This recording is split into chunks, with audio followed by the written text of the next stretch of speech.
كشفه تقرير لصحيفة فاينانشال تايمز البريطانية، وإطلاق مثل هذا السلاح فوق أوكرانيا سيكون قاتلا أيضا لأنظمة حرب المعلومات في كييف.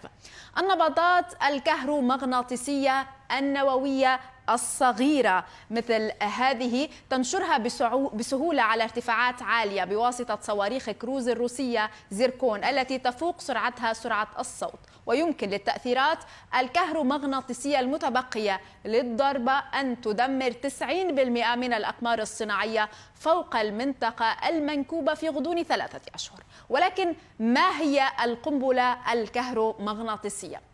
هي سلاح تهدف إلى تعطيل الأجهزة الإلكترونية من خلال النبضة المغناطيسية الكهربائية الكبرى التي يمكنها التداخل مع الأجهزة الكهربائية والإلكترونية ونظم تشغيلهم لإلحاق أضرار فيهم وإصابتهم بالتلف. وعادة ما تكون آثارها لا تتجاوز 10 كيلومتر من الانفجار إذا لم تكن مقترنة بقنبلة نووية، أو أن تكون مصممة خصيصا لإنتاج هذه النبضات الكهرومغناطيسية الهائلة.